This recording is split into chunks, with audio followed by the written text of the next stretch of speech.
അമ്മയാണോ അമ്മയമ്മയാണോ കൂടുതൽ ഇഷ്ടം?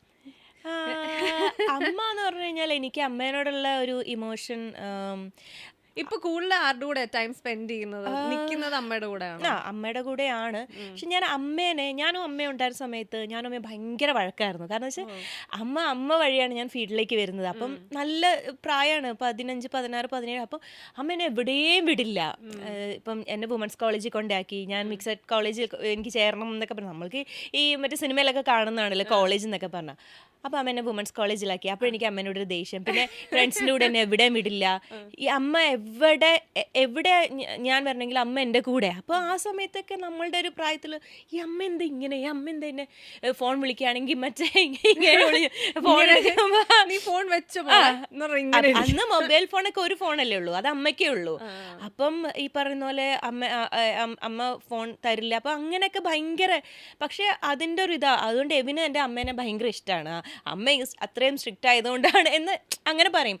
പക്ഷെ ഇപ്പം ഞാൻ എൻ്റെ ചേച്ചിയുടെ കുഞ്ഞാവയായപ്പം അമ്മ എങ്ങനെയാണ് ആ കുഞ്ഞിനെ നോക്കണേന്ന് കണ്ടിട്ട് സീരിയസ്ലി രാത്രിയൊക്കെ കൊച്ചു കരയുമ്പോഴത്തേന് അമ്മ എണീറ്റ് അമ്മ നോക്കുന്നതൊക്കെ കാണുമ്പം ഇപ്പം എനിക്ക് മനസ്സിലായി ഒരു അമ്മയുടെ ഫീൽ, അല്ലെങ്കിൽ അമ്മ എത്രത്തോളം ഒരു അയ്യോ അത് അമ്മയ്ക്ക് ഒത്തിരി ആരോഗ്യ പ്രശ്നങ്ങളും കാര്യങ്ങളൊക്കെ ഉണ്ട്. പക്ഷെ കുഞ്ഞിന് വേണ്ടിയിട്ട് അതങ്ങനെ മാറ്റി വെക്കുമ്പോണ്ട് എനിക്കിപ്പോൾ അമ്മയുടെ അടുത്ത് ഇപ്പോഴാണ് റെസ്പെക്റ്റും സ്നേഹവും. ആ ഒരു സമയത്ത് നമ്മൾ റിയലൈസ് ചെയ്യത്തില്ല.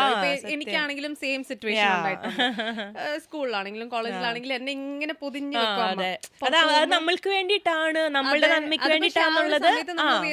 ആ സമയത്ത് നമ്മൾക്ക് ഏറ്റവും ശത്രു. അപ്പൊ ചില ഫ്രണ്ട്സിന്റെ അമ്മ പറയും ആ ഫ്രണ്ട്സ് കൊള്ളില്ല, നിനക്കത് മോശം എന്ന് പറയുമ്പോൾ നമ്മൾ വിചാരിക്കും നമുക്ക് ഫ്രണ്ട്സിനോടുള്ള സ്നേഹം കാരണം നമ്മൾ അമ്മേനെയാണ് വെറുക്കുന്നത്. കാരണം അമ്മേനെയാണല്ലോ നമുക്ക്.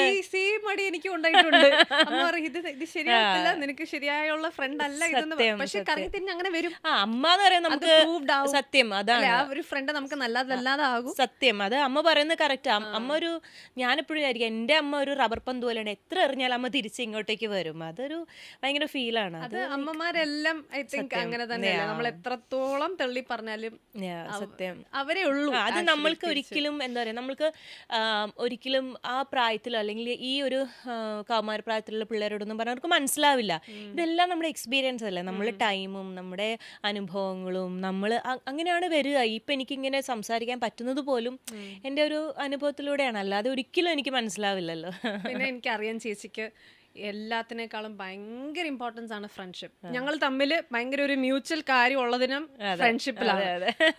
പല കാര്യങ്ങൾക്കും ഹേർട്ട് ആവുന്നത് ഫ്രണ്ട്ഷിപ്പിലാണ്, ചത്ത് കടന്നത് സ്നേഹിക്കുന്നത് ഫ്രണ്ട്ഷിപ്പിലാണ്. സത്യം സത്യം. പക്ഷെ ചോദിച്ച ഫ്രണ്ട്സ് ആരും എടി ആരടി നിന്റെ ബെസ്റ്റ് ഫ്രണ്ട്?